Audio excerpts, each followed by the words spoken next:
Jauh di masa lalu, lama sebelum ada peradaban yang kita kenal sekarang, saat bumi ini bisa dibilang masih muda, ada sebuah kisah yang begitu dahsyat terukir dalam sejarah.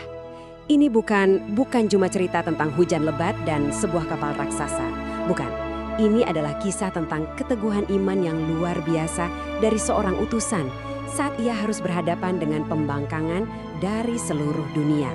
Ini adalah kisah tentang dunia yang akan ditenggelamkan, hanya untuk dilahirkan kembali dalam keadaan suci. Nah, dengan kalimat yang agung inilah, panggilan pertama menuju keselamatan mulai menggema di muka bumi. Sebuah seruan yang dibawa oleh seorang rasul yang diutus secara khusus untuk memperbaiki kerusakan pertama dalam akidah umat manusia. Tugasnya adalah membawa kembali cahaya tauhid ke dalam kegelapan syirik yang baru saja dimulai. Tapi mungkin kita bertanya-tanya ya, gimana ceritanya kegelapan itu bisa muncul? Untuk benar-benar paham betapa beratnya perjuangan Nabi Nuh, kita harus mundur jauh ke belakang, menelusuri jejak waktu ke sebuah era di mana ironisnya kesalehan justru menjadi gerbang awal bagi kesesatan terbesar dalam sejarah. Bayangkan, selama 10 abad, itu 1000 tahun, setelah Nabi Adam wafat, umat manusia itu berjalan di atas satu jalan yang lurus. Generasi silih berganti, tapi iman mereka nggak pernah ganti. Mereka semua menyembah Allah yang Maha Esa. Tapi seiring berjalannya waktu, para tokoh soleh yang jadi panutan mereka satu persatu meninggal. Kekosongan spiritual pun mulai terasa. Dan di dalam kekosongan itulah benih-benih penyimpangan akhirnya menemukan tanah yang subur untuk tumbuh. Ada 5 sosok yang namanya begitu harum pada masa itu karena kesalehan dan ilmu mereka. Wat, Suwa'a, Yaguts, Ya'uk, dan Nasr. Kaumnya begitu mencintai mereka, sampai-sampai setelah kelimanya wafat, rasa kehilangan yang begitu dalam itu membuka sebuah pintu yang seharusnya tidak pernah sekalipun terbuka. Dan disinilah salah satu tipu daya paling sabar dan paling berhasil dalam sejarah dimulai. Iblis itu cerdik. Dia nggak langsung menyuruh mereka berbuat syirik. Enggak, langkah pertamanya itu terdengar sangat mulia. Buatlah gambar atau patung untuk mengenang jasa mereka. Biar semangat ibadah kalian kembali berkobar. Generasi pertama, mereka melakukannya dengan niat yang baik. Tapi waktu berjalan, 100 tahun berlalu, generasi pun berganti, dan ilmu tentang tujuan asli patung itu mulai terkikis, terlupakan. Nah, saat itulah iblis datang dengan langkah finalnya, membisikkan pada generasi yang baru, "Hei, patung-patung ini bukan sekedar pajangan. Nenek moyang kalian itu menyembah mereka untuk meminta hujan dan pertolongan." Dan saat itulah, untuk pertama kalinya dalam sejarah, manusia bersujud kepada selain Allah. Di tengah kemusyrikan yang sudah mengakar begitu kuat itulah, Allah dengan rahmatnya yang tak terbatas mengutus seorang penyelamat, Nabi Nuh alaihi salam. Beliau datang membawa misi yang luar biasa berat, mengajak kaumnya kembali ke jalan tauhid. Sebuah misi yang akan beliau jalani selama 9,5 abad. Status beliau ini sangat unik. Beliau adalah rasul pertama. Maksudnya utusan yang secara spesifik dikirim kepada kaum yang sudah jatuh dalam kekafiran total. Misi seorang rasul itu lebih berat dari seorang nabi, karena ia bukan cuma membawa ajaran, tapi juga harus menantang sebuah sistem kepercayaan yang sudah mapan. Sebuah gelar kehormatan yang kelak akan diakui oleh seluruh umat manusia di hadapan Allah. 950 tahun. Coba kita berhenti sejenak dan resapi angka ini. Bukan 95 tahun ya, tapi 950 tahun. Sebuah dakwah yang melintasi puluhan generasi. Bayangkan, beliau menyaksikan anak, cucu, sampai cicit dari orang yang ia dakwahi tetap tumbuh dalam kekafiran yang sama persis.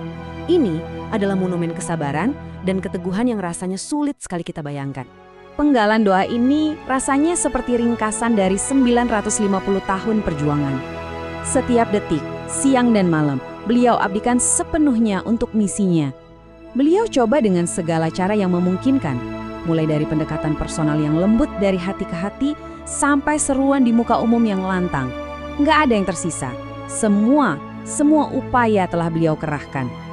Lalu, gimana kaumnya menyambut seruan yang begitu tulus dan gigih ini? Sejarah mencatat, seruan itu seolah membentur sebuah dinding kesombongan yang teramat tebal. Dinding yang memantulkan kembali ejekan, fitnah, dan pada akhirnya sebuah tantangan yang mematikan. Coba perhatikan argumen mereka. Para pemuka kaum itu, mereka nggak membantah isi pesannya loh, tapi mereka menyerang pribadi pembawanya. Mereka merendahkan Nabi Nuh karena beliau dianggap cuma manusia biasa, bukan malaikat atau raja. Dan mereka menghina para pengikutnya yang kebanyakan adalah kaum lemah dan miskin. Inilah logika buta dari status sosial yang menghalangi datangnya kebenaran. Dan lihat bagaimana agungnya seorang utusan merespons.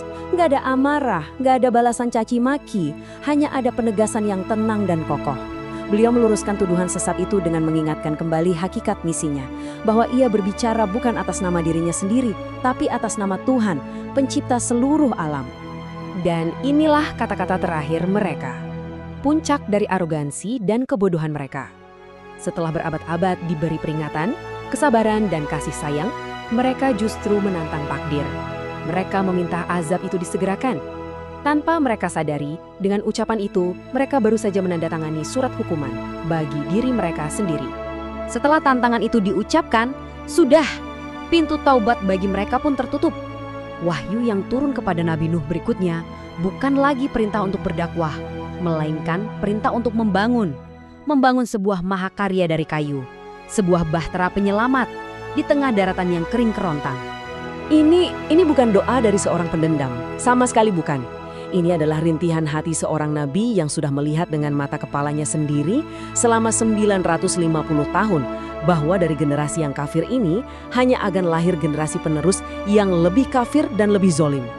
Doa ini adalah sebuah permohonan untuk membersihkan bumi agar kezaliman tidak terus berlanjut. Maka dimulailah sebuah proyek ilahi yang sama sekali nggak masuk akal bagi mata manusia.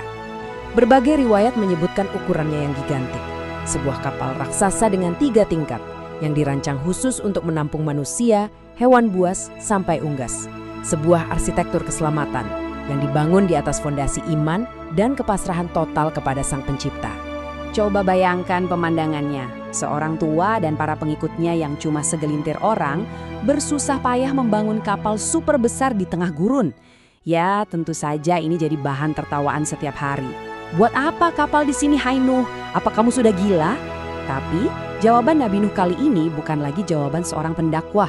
Itu adalah jawaban seseorang yang sudah tahu akhir dari cerita ini. Ejekan mereka dibalas dengan kepastian. Tertawalah selagi kalian bisa, karena sebentar lagi kalian akan tahu siapa yang sesungguhnya patut ditertawakan. Dan tawa mereka ternyata memang gak bertahan lama. Waktu untuk mengejek telah habis, digantikan oleh waktu pembuktian. Momen di mana langit diperintahkan untuk menangis dan bumi diperintahkan untuk meluap. Janji Allah yang pasti itu akhirnya tiba. Awan hitam mulai berkumpul, menurunkan curah hujan yang belum pernah disaksikan oleh mata manusia manapun. Dan pada saat yang bersamaan, dari perut bumi, mata-mata air menyimbur dengan derasnya. Langit dan bumi seolah-olah bersekutu, bersatu, menjalankan sebuah perintah agung. Dan tanda spesifik yang menjadi sinyal dimulainya banjir, itu adalah sebuah keajaiban yang menafikan semua logika. Air mulai memancar dari dalam sebuah tanur, sebuah tungku perapian yang terbuat dari tanah liat. Tempat di mana seharusnya api berkobar, kini justru menjadi sumber air. Ini adalah pesan yang sangat jelas. Jika Allah berkehendak, hukum alam pun tunduk padanya. Perintah terakhir pun turun. Segera, masukkan orang-orang beriman. Kumpulkan setiap jenis makhluk hidup secara berpasangan. Dan ajak serta keluargamu.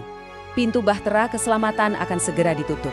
Dan di luarnya tidak akan ada lagi tempat untuk berlindung. Air itu terus naik, menenggelamkan setiap puncak kesombongan, setiap istana kemewahan, dan setiap patung kesyirikan.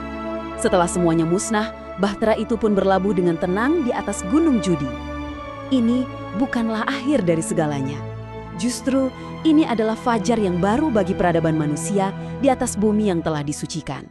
Inilah kalimat pertama yang terucap dari lisan Nabi Nuh dan kaumnya yang beriman saat kaki mereka kembali menjejak tanah.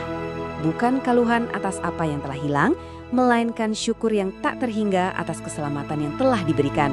Sebuah pengakuan tulus bahwa penyelamatan yang sejati hanyalah datang dari Allah.